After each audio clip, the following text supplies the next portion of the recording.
Hi guys, good morning. Ito pala yung ginagawa namin. Kung makikita nyo yung wall na yan, ay pipinturahan namin. Tapos, ngayon, nagsimula kaming magpintura. At saka, yung ginamit naming pintura dyan guys ay wood stain. Para maging maayos at maganda tingnan. Tapos ngayon, ginawa namin, pinagtulong-tulungan namin ng kasama ko na mapinturahan siya guys. Kasi pag ako lang mag-isa or dalawa lang kami, matagal matapos kasi yung ibang mga di maabot ng malaking roller, kailangan dukutin guys na mapinturahan kasi may maliliit na gap dyan eh. Kailangan nating pinturahan.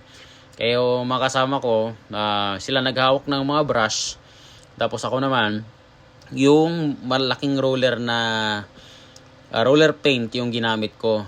Kasi lahat ng hindi ko mapinturahan, maabot ng roller paint, sila naman gagawa.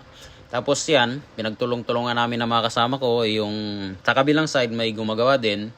Tapos dito sa kabilang side ay gumagawa rin.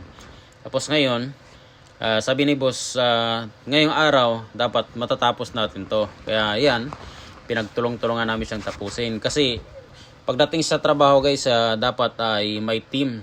Kumbaga, nagtulong-tulungan tayo na matapos nating pinturahan siya. Kasi pag hindi mapinturahan yan guys, ang pangit tingnan. Kaya dapat sa trabaho ay laging may team talaga. Kumbaga. Tapos habang nagpipintura kami, may kwentuhan. Kumbaga parang hindi ka naman maboring din na puro trabaho na lang na trabaho, wala kayong kwentuhan. Kumbaga, habang nagtatrabaho, nagkakwentuhan, pero yung kamay kumikilos at saka tatawanan. Kumbaga, ang trabaho pag may tawanan, masaya, di ka ma-stress. Kumbaga, ganun yung dapat.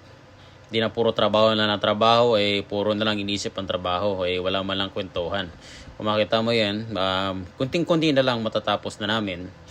Kasi may sa kabilang side, parang hindi mo rin mapansin guys pag habang nagkwentuhan kayo, yung kamay kumikilos ay natatapos at matatapos din siya. Kumbaga, di nyo napapansin ang oras na yung trabaho pala ay kunting-kunti na lang at saka matatapos na natin. Ayan, kung makikita nyo, yung parts na lang na yan, yun na lang yung ginagawa natin na matatapos at saka kunting-kunti na lang yan guys. Kumbaga, yan yung kasama ko ay konting na lang, touch up, tapos yun, makikita nyo, tapos na namin. Pero sabi ni boss, titingnan din niya uli kung pipinturahan namin siya uli. Ayan, tapos na nating pinturahan niya guys. Maraming salamat, bye bye.